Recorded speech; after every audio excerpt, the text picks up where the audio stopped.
Welcome back to the Chiefin podcast, folks. I'm Bryce, as always, joined by my compadre to my abierte. You're Daniel. the Batman to my Batman. We're both Batman. Dude. Neither of us is Robin. You're the Wonder Woman to my Aquaman. You're the invisible jet. Movies. You're the invisible jet to my Wonder Woman because I don't want anyone to see you. You're the Alfred to my Bruce Wayne. Mr. Wayne. Guys, welcome back to the number one superhero podcast on the market, Chiefin. We're back again this week, and it's the first week of December, and we're coming to you with some fun. If you've been with us for a while, you know we like to celebrate the holidays in style around here. A lot of fun thematic episodes, and this week is no different because this week we're going to talk about some of the strangest holiday traditions around the world. You might think it's weird that we have, a big fat man in a red coat dress up and fly around on reindeer and sneak into people's houses through a chimney, but that's the least of the weird that we'll be talking about this week. It's still weird that it's a global thing that people just lie to their kids. And they're like, what? You said... You just said lie? Yeah, they lie to their kids. He's not real. I'm About sorry. the reindeer? Yeah, the reindeer aren't real. Rudolph was not real. Right. Everything else was real. Josh, this is going to be a shocker to you, but I'll call your parents ahead of time and alert them that you're now in the know. We're going to have to sit them down and talk to them about this. Give them a, hey, bud, Christmas is going to be different this year. Smokes are on me this week, all right? We're sorry. But all right, so here are some of the strangest holiday traditions. You're Ninny, I think. I think I smoked you again in Rotten Tomatoes. Yeah, I've been Ninny. You don't have to bring it up again. I've been Ninny. Well, I won again. No. If first place beats last place, the news still covers it. Okay. Okay. Well, technically I was second. I don't brag. Yeah. Okay, so number one that I have is hide the broom. And it is... Some Norwegians believe that witches and evil spirits roam the night sky on Christmas Eve. And what is a witch's preferred mode of transportation? A broom. So they figure that if they hide the brooms, then the witches won't come down and attack them. Some people also take the extra step and fire warning shots into the sky with guns to ward off evil witches and wizards. That's insane. Wait, they shoot what into the sky? Warning shots. They shoot weapons? Like, don't you fucking... How's that not illegal? What the hell? Dude, hide the broom. It's celebrated, okay? You can't let witches and... Do they believe... wizards. This is kind of lit. So do they believe in Santa Claus? So they're defending Santa Claus from the witches? I don't know, because I'm pretty sure it's Norwegians that also believe in elves. So they leave bread out and leave food out for elves, on their mountain. Crazy J.R. Tolkien story going on. Kind of, yeah. I like that they're part of the good guys in this scenario. Yeah, they're not gonna be like, we're the witches. We're I don't know, man. There's probably some goth people in maybe Norwegian. Norway. It's Norway. Norwegian. Yeah, it doesn't say Norwegian. It sounds so stupid. You know what's stupid? It might be on yours. KFC for Christmas. So I saw that. And I wasn't going to put it on there because that's actually one of our traditions for New Year's Eve. We have KFC every New Year's Eve. And you pizza, as you know. Are you guys Japanese? We are not Japanese. No. Oh, okay. Well, the Japanese celebrate KFC for Christmas because they don't... It's a small population of Japanese that actually celebrate Christmas. So KFC did great marketing. And it's this is something I learned in college too, how KFC and all these fast food chains are kind of nicer in foreign parts of the world where they're looked down on here. But anyways, they did a marketing campaign for KFC for Christmas, and the Japanese just ate it up, literally and figuratively. Genius marketing. Because I heard that they have, you have to buy your food 2 weeks in advance. Yeah, they pre-order their dinners. Yeah. It's a bucket of chicken and champagne. Can you imagine calling a KFC here and say, hey, I'd like to pre-order my New Year's meal, please? Just go ahead and order it on the day, sir. We don't do pre-orders. 5 minutes before you can come in. In fact, you know what? Don't even call. Just show up. We have it. Wild. In fact, eat more chicken. Dude, that sucks. It says socks. Well, you can, we're on the same screen. Can't really see it. It just looks like a giant S. Yeah, that's a genius marketing ploy by... What's also... I heard that Santa Claus was also a marketing ploy for like Coca-Cola. Or like to sell more stuff. Mm-hmm. Genius. Okay, this brings me to the pooping log. In the Spanish region of Catalonia, a unique holiday tradition is called Tio de Nadal. Tio de Nadal. Sorry, I didn't take Spanish. I took German in high school. Okay, so don't get on my back about this. Which roughly translates to... Tio de Nadal is the uncle of Rafael Nadal. I don't think so. Oh. It roughly translates to Christmas log. So they hollowed out a log with a face and legs and a little red hat starting December 8th. And families start to feed the log every day or every night by filling it with presents. And then they put it in a fireplace, unlit by the way. And then they like chant and then like take turns hitting it with a stick until it starts pooping out presents for all the kids. Yeah, it's called the pooping log. Yeah, and then they're like stoked about it. They're like, yay! And they go and retrieve their gifts. Yeah. It's insane. It's like a piñata, but one that is only intended to be shat out of. How is that like your go-to holiday? Like, let's put stuff in a log and make it poop out presents. Yeah, I mean, ours isn't much cooler if you think about it. Like, those people, are they looking at us like, you guys have a fucking bunny that comes around? Yeah. The Easter Bunny was something I never believed in. But Santa Claus, through and through, I was like, he's real. So is the Tooth Fairy.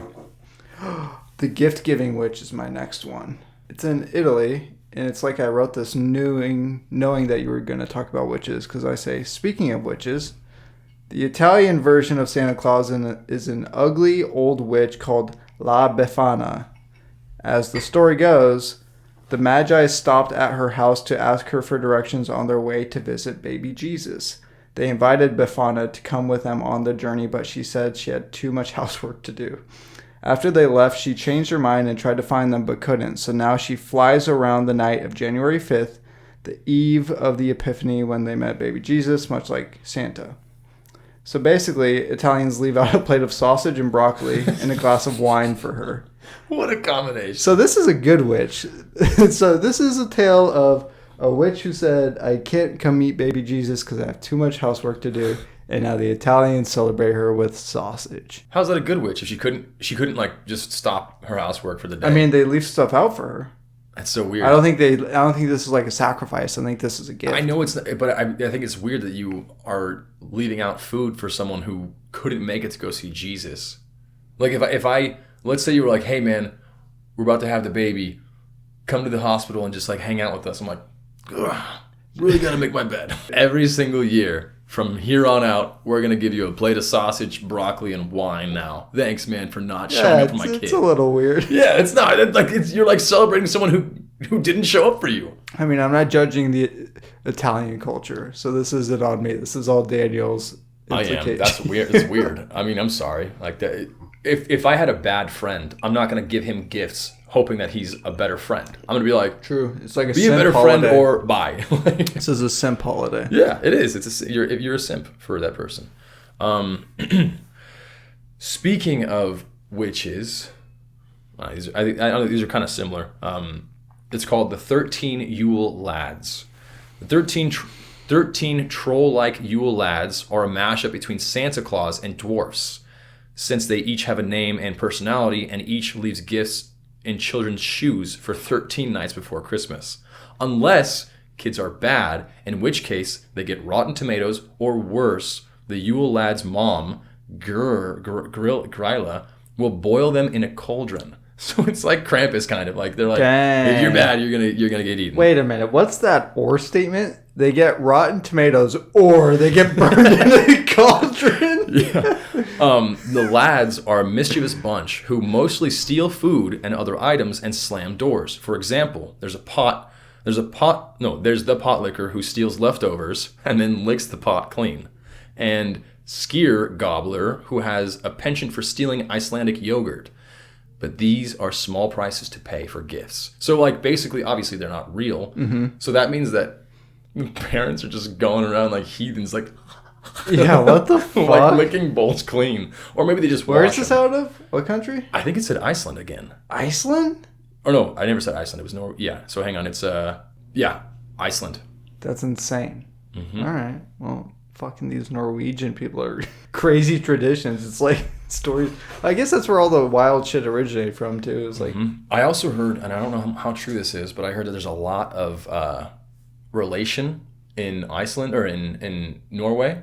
Maybe it's Iceland. I think it's Iceland. And relation to what? like everyone on that island is pretty much related. Oh, yeah, I've heard So that. they have like a registry kind of thing, so you can. It's like Hinge, but you're like. But for hey, relatives. So how close are you? What's your last name? Type it in. You have the same last name as me. Never mind. Yikes. Goodbye. Or second cousins. You type it in. It's like, oh yeah, we're third cousins.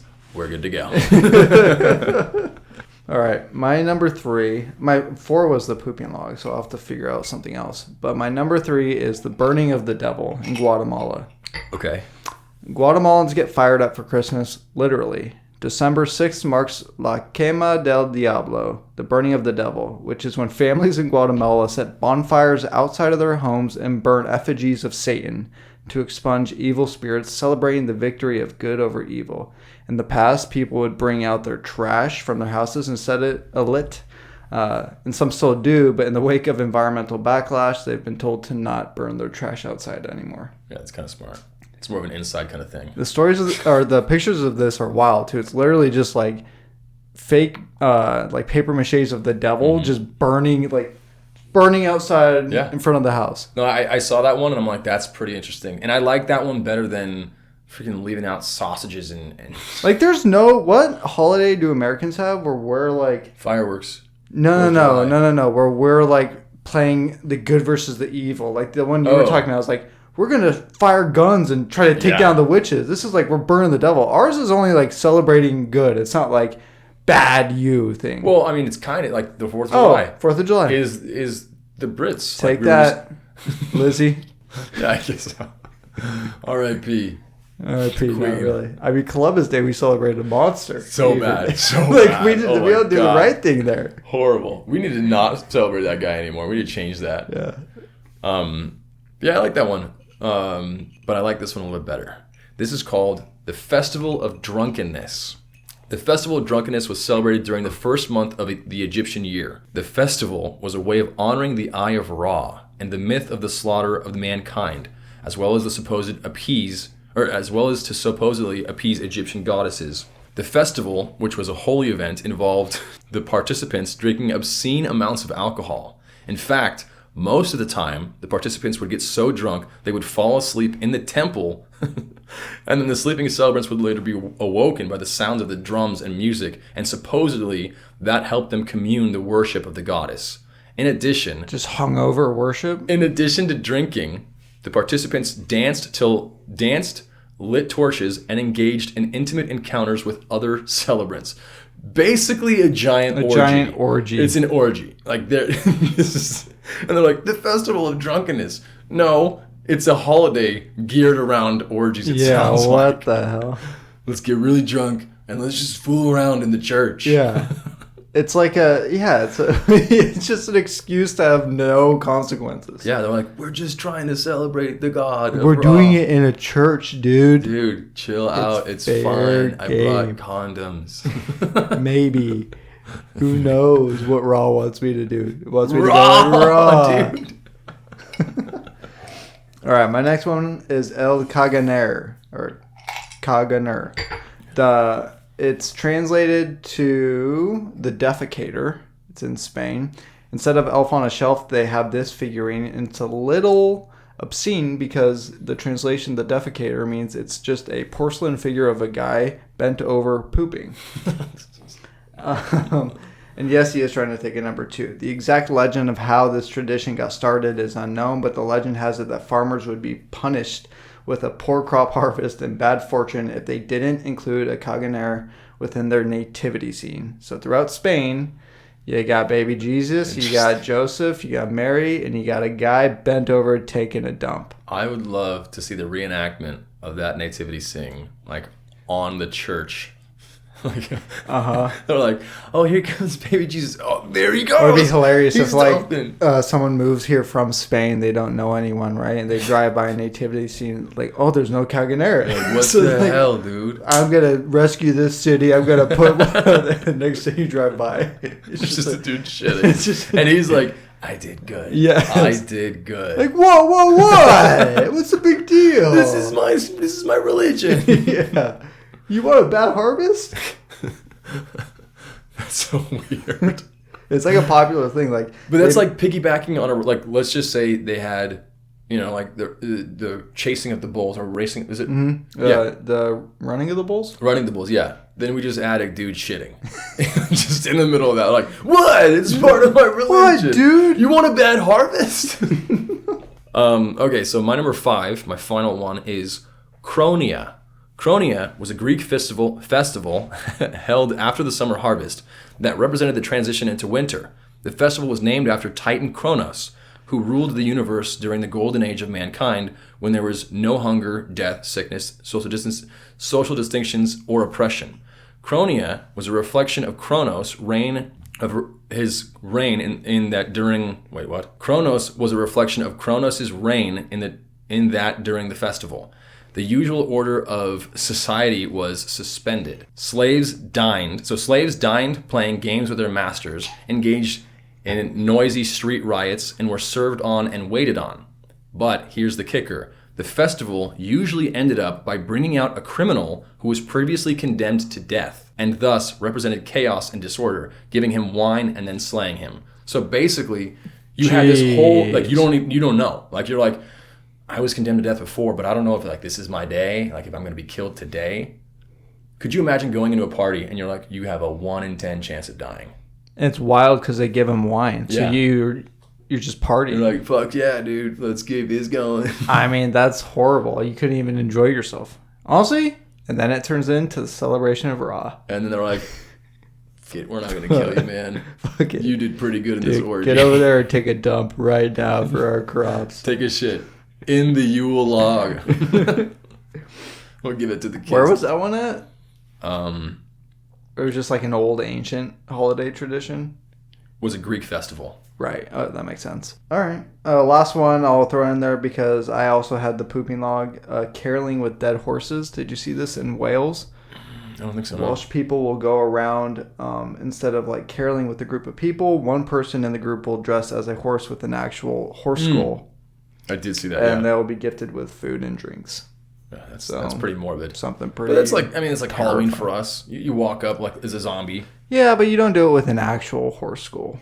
It's an actual horse skull. Yeah, it's an actual horse skull. Oh, could you imagine if you're like gotta get my Halloween costume ready? Just go to the morgue. Kill your fucking gerbil. You're like,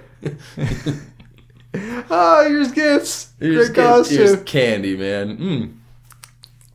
Gerbil. Honestly, are we just so soft that our culture has no, like, we don't do any weird shit like that? We probably had some, but not What like, weird holiday, like, nothing's weird. Even, like, Groundhog Day, you just look at the shadow of this guy popping out. We don't beat anything or, like, what do we do that's strange in a morose way? I mean, not strange, but, like, I guess birthdays are kind of weird. Yeah, but everyone does a birthday. I know, but it's like your dad just dumped a load in your like, mom. I wonder if Happy birthday. I wonder if other cultures do, like, open caskets, because that's fucking weird. Yeah, I think they do. Okay. But those are weird. They're odd. They probably have people dance with the dead people in other cultures. That's a hard thing to do. Like, it's not easy to go over to a casket of someone that just died, and you're like, that's not. It doesn't look the same. I know, especially when it's like, I'm sorry I had to do this to you. Like, that's the hard thing. It's like, I thought I was gonna see you for the last time when I did that. What? Okay. We should probably just cut this episode entirely. This is admission of guilt. And speaking of admissions of guilt, I hope you enjoyed this week's episode, guys. And if you didn't, don't tell Bryce. Don't tell me. I'm sorry. Guys, thanks for joining us for this December episode. We'll be back next week with some more fun. Enjoy your weekend. And from all of us here at the Chiefin Podcast, keep it Chiefin. Keep it Chiefin.